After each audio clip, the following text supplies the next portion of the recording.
Hello दोस्तों, नमस्कार। आज है 17 अक्टूबर 2020 और 17 अक्टूबर 2020 की आज की सबसे बड़ी खबरें हिमाचल प्रदेश से हम आपके लिए लेकर आए हैं।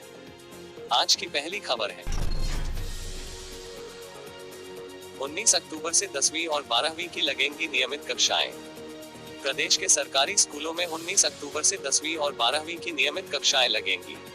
ऐसे में उक्त कक्षाओं के जो विद्यार्थी स्कूल आकर पढ़ाई करना चाहते हैं, उन्हें अभिभावकों का कंसेंट लेटर लेकर स्कूल आना होगा। कंसेंट लेटर के बिना विद्यार्थी को कक्षा में बैठने नहीं दिया जाएगा। हालांकि 9वीं और 11वीं कक्षा के विद्यार्थियों को बुलाने का अभी कोई फैसला नहीं लिया गया है, लेकिन सरकार ने 19 अक्टूबर से बोर्ड कक्षाओं को शुरू करने का फैसला ले लिया है। इस दौरान ऑनलाइन स्टडी भी जारी रहेगी। जो विद्यार्थी घर पर ही रहकर पढ़ना चाहते हैं, वह ऑनलाइन स्टडी के माध्यम से पढ़ सकते हैं। गौर हो कि बीते दिन हुई ईपीटीएम में अभिभावक शिक्षक बोर्ड कक्षाओं को शुरू करने की मांग कर रहे थे। इस दौरान विद्यार्थी भी गणित और विज्ञान विषयों को पढ़ने के लिए स्कूल आने की सिफारिश कर रहे थे। ऐसे में सरकार ने आने वाले सोमवार से बोर्ड कक्षाएं लगाने का फैसला लिया है। कोविड-19 से बचाव को लेकर जारी दिशा निर्देशों की करनी होगी पालना। इस दौरान स्कूलों को विभाग द्वारा एसओपी भी जारी कर दी गई है। ऐसे में स्कूल प्रशासन को कोविड के बचाव को लेकर जारी निर्देशों की पालना करनी होगी। सोशल डिस्टेंसिंग का ध्यान रखना होगा। स्कूलों के मुख्य गेट पर थर्मल स्कैनिंग, ऑक्सीमीटर और सैनिटाइजर की व्यवस्था करनी होगी। यह भी सुनिश्चित करना होगा कि सभी विद्यार्थी मास्क पहनकर स्कूल आए। हिमाचल में बड़े आयोजनों को खुली छूट, प्रदेश सरकार ने जारी की नई एसओपी। शिमला, हिमाचल प्रदेश सरकार ने राज्य में बड़े आयोजनों को लेकर एसओपी जारी कर दी है। प्रदेश में तुरंत प्रभाव से लागू होने वाली नए नियमों के आधार पर अब अनलिमिटेड भीड़ को छूट दे दी गई है। 2 गज की दूरी और मास्क के साथ ओपन स्पेस में बड़ी राजनीतिक रैलियों, सांस्कृतिक व धार्मिक आयोजन में असंख्य लोग हिस्सा ले सकते हैं। शुक्रवार को राज्य आपदा प्रबंधन विभाग ने जनरल एसओपी जारी कर सभी वर्गों को राहत दी है। इसके तहत अब इन बिल्ट अप एरिया में प्रदेश में सांस्कृतिक, धार्मिक, खेलकूद, राजनीतिक कार्यक्रमों में अधिकतर 200 लोग आ सकेंगे। हालांकि कंटेनमेंट जोन वाली जगहों पर अभी भी पाबंदियां लगाई गई हैं। इस बीच सख्ती से नियमों का पालन करने के भी निर्देश सरकार की ओर से जारी किए गए हैं, जिसमें कहा गया है कि अगर हॉल में कोई कार्यक्रम आयोजित होता है तो उसमें कैपेसिटी के आधार पर 50% लोगों को ही रुकने की अनुमति होगी। इसी तरह अगर खुले में कोई आयोजन होता है तो उसमें भी अगर 1000 लोगों के खड़े होने की जगह है तो उसमें मात्र 500 लोग ही रह सकेंगे। इसके अलावा मंदिरों में पूजा पाठ, रामलीला के आयोजन को लेकर भी सरकार ने छूट दे दी है। हालांकि इसके लिए सरकार ने सख्ती से कहा है कि सोशल डिस्टेंसिंग का विशेष ध्यान देना होगा। वहीं सिनेमा व थिएटर आर्टिस्ट को भी आवेदन करने का जिक्र किया गया है। त्योहारी सीजन को देखते हुए सरकार ने एसओपी में बहुत सी रियायतें तो दे दी है, लेकिन गाइडलाइन में साफ किया गया है कि मास्क, सैनिटाइजर और थर्मल स्कैनिंग अभी भी सख्ती से लागू किया जाए। बता दें कि प्रदेश में सभी प्रकार की खेल गतिविधियों को लेकर भी अनुमति दे दी गई है। हालांकि इस दौरान यह भी कहा गया है कि भीड़ भाड़ और कम जगहों पर किसी भी तरह की खेल गतिविधियों का आयोजन नहीं हो सकता है। इसके अलावा 65 साल से ज्यादा वृद्ध, गर्भवती महिलाएं, 10 साल से छोटे बच्चों को अभी भी भीड़ भाड़ वाले इलाकों में जाने की अनुमति नहीं। टेट में आवेदन करने का 5 तक मौका, 29 नवंबर से परीक्षाएं। धर्मशाला, हिमाचल प्रदेश स्कूल शिक्षा बोर्ड द्वारा 8 विषयों JBT, TGT arts, TGT medical, non medical, LT, Shastri, Punjabi, Urdu की टेट परीक्षाओं का आयोजन किया जा रहा है। 5 नवंबर तक उम्मीदवारों को आवेदन करने का मौका होगा, जबकि 29 नवंबर से टेट विषयों की परीक्षाएं शुरू कर दी जाएंगी। इसके लिए शिक्षा बोर्ड ने पूरा शेड्यूल जारी कर दिया है। शिक्षा बोर्ड अध्यक्ष डा. सुरेश कुमार सोनी ने बताया कि अभ्यर्थी 19 अक्टूबर से ऑनलाइन आवेदन करेंगे। 5 नवंबर ऑनलाइन आवेदन की अंतिम तिथि है। वहीं विलंब शुल्क 300 रुपए के साथ 6 से 10 नवंबर तक ऑनलाइन आवेदन कर सकते हैं। 11 व 12 नवंबर को ऑनलाइन आवेदनों में सुधार होगा। परीक्षा से 4 दिन पहले एडमिट कार्ड डाउनलोड होंगे। सामान्य वर्ग व इसकी सब कैटेगरी के अभ्यर्थियों के लिए 800 रुपए व SC, ST, OBC, PHH अभ्यर्थियों के लिए 500 रुपए फीस रहेगी। अभ्यर्थियों को ऑनलाइन एप्लीकेशन में पेमेंट गेटवे लिंक पर क्लिक करने उपरांत debit card, credit card, net banking के माध्यम से शुल्क जमा करवाना होगा। इसके अतिरिक्त शुल्क किसी अन्य माध्यम से स्वीकृत नहीं होगा। इसके अतिरिक्त बोर्ड कार्यालय अभ्यर्थियों को ऑनलाइन आवेदन करते समय उनके विवरण में हुई त्रुटियों को भी दूर करने का अवसर प्रदान कर रहा है। अभ्यर्थी निर्धारित तिथियों में स्वयं ऑनलाइन प्रोस्पेक्टस में दर्शाए गए दिशा निर्देशों अनुसार शुद्धि कर सकते हैं। इसके अतिरिक्त अभ्यर्थियों को कैटेगरी व सब कैटेगरी में शुद्धि की अनुमति नहीं है, क्योंकि इसमें एप्लीकेशन फीस प्रभावित होती है। अगर किसी अभ्यर्थी को कैटेगरी व सब कैटेगरी में शुद्धि करवानी हो तो वह बोर्ड कार्यालय में कैटेगरी व सब कैटेगरी में शुद्धि हेतु निर्धारित तिथियों के अंतर्गत ऑफलाइन एप्लीकेशन दे सकता है। इसके अतिरिक्त जिन विवरणों में ऑनलाइन शुद्धि के लिए अभ्यर्थियों को अतिरिक्त समय दिया गया है, उन विवरणों में किसी भी प्रकार के पत्राचार व ईमेलों पर विचार। शरद नवरात्र आज से दुल्हन की तरह सजे मंदिर भक्तों की आवाभगत के लिए तैयार।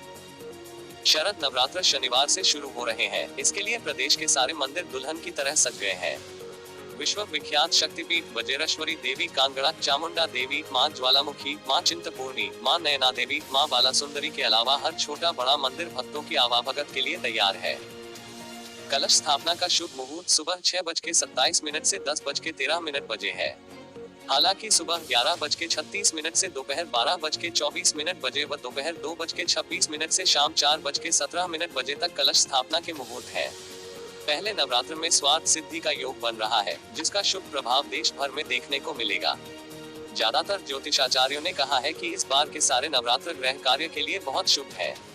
इसके अलावा महाभाग्य, सत्कीर्ति व शश नाम के 3 राजयोग में नवरात्र की शुरुआत हो रही है। सूर्य, चंद्रमा और शनि से बनने वाले इन शुभ योगों में नवरात्रि कलश स्थापना होना देश के लिए अति शुभ माना जा रहा है। हिमाचल में 22 तक मौसम साफ, प्रदेश में कई स्थानों पर खिली रहेगी धूप, पारा चढ़ा। हिमाचल प्रदेश में आगामी पूरे सप्ताह के दौरान मौसम साफ बना रहेगा। मौसम विभाग के पूर्वानुमान के तहत प्रदेश में 22 अक्टूबर तक मौसम शुष्क बना रहेगा। शुक्रवार को भी प्रदेश में मौसम साफ बना रहा, मगर दोपहर बाद शीतलहरों के प्रवाह से मैदानी इलाकों के तापमान में बीते रोज के मुकाबले गिरावट रिकॉर्ड की गई है। मौसम विभाग की माने तो प्रदेश में एक सप्ताह के दौरान आगामी कई स्थानों पर धूप खिली रहेगी, मगर उक्त अवधि के दौरान तापमान में उतार चढ़ाव का सिलसिला जारी रहेगा। राज्य के अधिकतर क्षेत्रों में मौसम साफ बना रहा। दिन के समय चटक धूप खिली रही, मगर दोपहर बाद ठंडी हवाओं का प्रवाह शुरू हो गया था। शीतलहरों के प्रवाह से मैदानी इलाकों के तापमान में बीते रोज के मुकाबले गिरावट आंकी गई है। ऊना, बिलासपुर, हमीरपुर व चंबा के तापमान में बीते रोज के मुकाबले 1 डिग्री तक की गिरावट रिकॉर्ड की गई है। दर्दनाक हादसा, कार के खाई में गिरने से 1 की मौत, 4 घायल। चंबा जिला के भरमौर क्षेत्र के दुनाली ढाला मार्ग पर एक कार दुर्घटनाग्रस्त हो गई। हादसे में कार सवार एक व्यक्ति की मौत हो गई, जबकि 4 अन्य लोगों को मामूली चोटें आई हैं। मृतक की पहचान पप्पू पुत्र रत्नचंद निवासी गांव गुवाड़ी ग्राम पंचायत गहरा के रूप में हुई है। पुलिस ने मामला दर्ज कर जांच शुरू कर दी है। जानकारी के अनुसार शुक्रवार देर शाम 5 लोग कार में सवार होकर दुनाली से ढाला की ओर जा रहे थे कि रास्ते अचानक कार अनियंत्रित होकर सड़क से नीचे लुढ़क गई। हादसे में एक व्यक्ति की मौत हो गई। आसपास के लोग मौके पर पहुंचे और राहत एवं बचाव कार्य शुरू किया। इसी बीच सूचना मिलते ही पुलिस दल भी मौके पर पहुंचा। पुलिस ने शव को कब्जे में लेकर पोस्टमार्टम के लिए मेडिकल कॉलेज चंबा भिजवा दिया है। टिप्पर ने कुचले 2 युवक, गुस्साए लोगों ने शव सड़क में रख किया चक्का जाम। हरोली उपमंडल के पालकवाह चौक पर शुक्रवार सुबह टिप्पर ने बाइक सवार 2 युवक कुचल दिए। गुस्साए लोगों ने मौके पर शव रखकर चक्का जाम कर दिया और नारेबाजी की। मौके पर पहुंचे एसपी ऊना अरजित सेन ठाकुर ने मामला शांत करवाया। पुलिस केस दर्ज कर जांच में जुट गई है। शुक्रवार सुबह प्रवासी दोनों युवक बाइक पर सवार होकर पालकवाह चौक के समीप से गुजर रहे थे। इसी दौरान पंजाब नंबर के टिप्पर की बाइक के साथ टक्कर हो गई। टिप्पर की चपेट में आने से बाइक सवार दोनों युवकों की मौके पर मौत हो गई, जिसके बाद गुस्साए परिजनों और ग्रामीणों ने हरोली टाहलीवाल रोड को जाम कर दिया। जाम की सूचना मिलते ही एसपी ऊना अरजित सेन ठाकुर ने मौके पर पहुंचे और उन्होंने ग्रामीणों को समझा बुझाकर जाम खुलवाया। दोनों मृतक युवक प्रवासी मजदूर थे। सेना के जवान समेत 2 कोरोना मरीजों की मौत, प्रदेश भर में 224 संक्रमित। हिमाचल प्रदेश में शुक्रवार को सेना के जवान समेत 2 कोरोना मरीजों की मौत हुई है। प्रदेश भर में 224 कोरोना पॉजिटिव मामले आए हैं। नालागढ़ का रहने वाला कोरोना संक्रमित 28 वर्षीय सेना का जवान सोलन से शिमला के आईजीएमसी अस्पताल रेफर किया गया था। शुक्रवार को जवान ने दम तोड़ दिया। उक्त जवान शुगर से भी ग्रसित था। लाल बहादुर शास्त्री मेडिकल कॉलेज एवं कोविड अस्पताल नेरचौक में हमीरपुर जिला के भोरंज तहसील निवासी 50 वर्षीय व्यक्ति की मौत हो गई।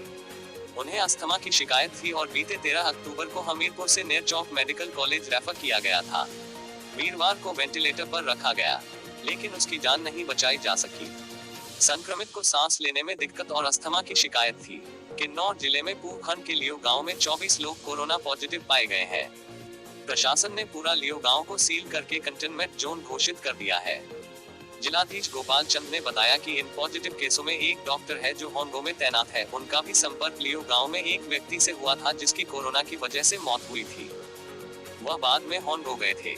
इस रिपोर्ट के आने के बाद होनगो गांव को भी कंटेनमेंट जोन बनाया गया है। मंडी जिले में प्रोबेशनर आईपीएस भी कोरोना संक्रमित पाए गए हैं। मंडी 43, कुल्लू 34, शिमला 25, कांगड़ा 20, हमीरपुर 7, सोलन 17, ऊना 3, किन्नौर 24, सिरमौर 8, चंबा 14, बिलासपुर 24 और लाहौल स्पीति में 5 मामले आए हैं।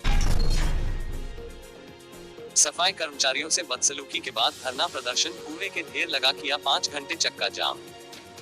सोलन शहर में एक रसूखदार व्यक्ति के लोगों की ओर से नब के सफाई कर्मियों से हाथापाई और बदसलूकी करने के बाद जमकर हंगामा हो गया। इसके बाद गुस्साए सफाई कर्मियों ने कूड़े की 3 गाड़ियां भरकर डीसी दफ्तर चौक पर कूड़े का ढेर लगाकर 5 घंटे तक चक्का जाम कर दिया। शुक्रवार सुबह ही सैकड़ों सफाई कर्मी धरने पर बैठ गए। पुलिस और प्रशासन बेबस नजर आया। डीएसपी योगेश शर्मा टीम के साथ पहुंचे। पुलिस के समझाने पर भी सफाई कर्मी नहीं माने। नब के कार्यकारी अधिकारी अध्यक्ष देवेंद्र ठाकुर सहित पूरी टीम ने सफाई कर्मियों को समझाने का प्रयास किया गया, लेकिन वे आरोपियों से माफी मांगने की बात पर अड़े रहे और फिर कूड़े से भरी बोरियों से कचरा हर तरफ फैला दिया। महिला सफाई कर्मी भी हाथ में झाड़ू लेकर बाईपास जाने वाले मार्ग पर वाहनों को रोकने के लिए खड़ी हो गई। शुक्रवार सुबह हाईकोर्ट के आदेशानुसार सफाई कर्मी होर्डिंग हटाने पहुंचे तो शहर के नामी व्यक्ति के कुछ लोगों ने उनसे हाथापाई कर दी। इसके बाद सफाई कर्मियों को जान बचाकर भागना पड़ा। जब कर्मी नब कार्यालय पहुंचे तो कुछ लोग डंडों से भरी गाड़ी लेकर कार्यालय में पहुंच गए। सुरक्षा के लिए कर्मियों को कमरे में बंद करना पड़ा। इसके बाद गुस्साए कर्मी गुंडागर्दी करने वाले व्यक्ति के खिलाफ धरने पर बैठ गए। साथ ही व्यक्ति को चौक पर बुलाकर माफी मांगने की बात कहते रहे। वाल्मीकि वर्ग सुधार समिति के प्रधान प्रेमचंद मट्टू ने कहा कि समुदाय के साथ हर जगह अन्याय किया जा रहा है। कालका शिमला ट्रैक पर 20 से दौड़ेगी फेस्टिवल स्पेशल ट्रेन। रेलवे मंत्रालय ने पर्यटकों और आम लोगों को सुविधा देने के लिए फेस्टिवल स्पेशल ट्रेनों को चलाने की तैयारी कर ली है। कालका शिमला रेल मार्ग पर कालका से शिमला तक एक गाड़ी को चलाया जाएगा।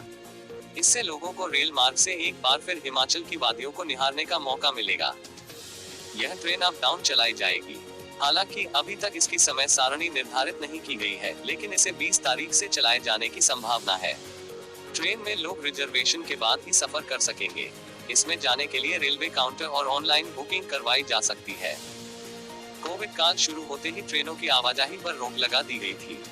अब लंबे समय के बाद सूने पड़े रेलवे स्टेशन पर रौनक का आलम होगा। वही लोगों को रेल मार्ग पर लुत्फ उठाने का मौका मिलेगा। उधर रेलवे स्टेशन अधीक्षक सुरेंद्र परमार ने कहा कि 20 अक्टूबर से कालका से शिमला तक एक ट्रेन को चलाया जाएगा। अभी समय सारणी निर्धारित नहीं की गई है। दिल्ली भेजी एयरपोर्ट की फाइनल रिपोर्ट, हवाई अड्डा विस्तार की गेंद अब केंद्र प्रदेश सरकार के पाले में। धर्मशाला कांगड़ा हवाई अड्डे के विस्तारीकरण को लेकर चल रही चर्चाओं के बीच शुक्रवार को जिला प्रशासन ने अंतिम रिपोर्ट फाइनल कर दिल्ली भेज दी है।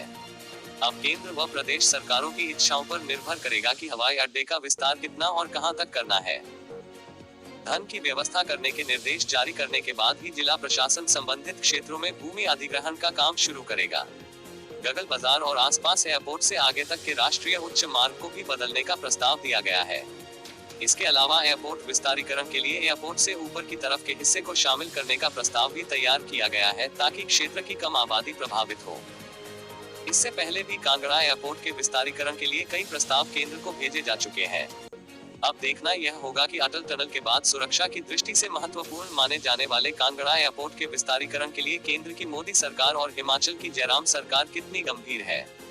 गौरतलब है कि पठानकोट एयरबेस पर हमले के बाद से ही कांगड़ा एयरपोर्ट के विस्तारीकरण को लेकर केंद्र सरकार और सेना की ओर से प्रस्ताव मांगे जाने शुरू हो गए थे।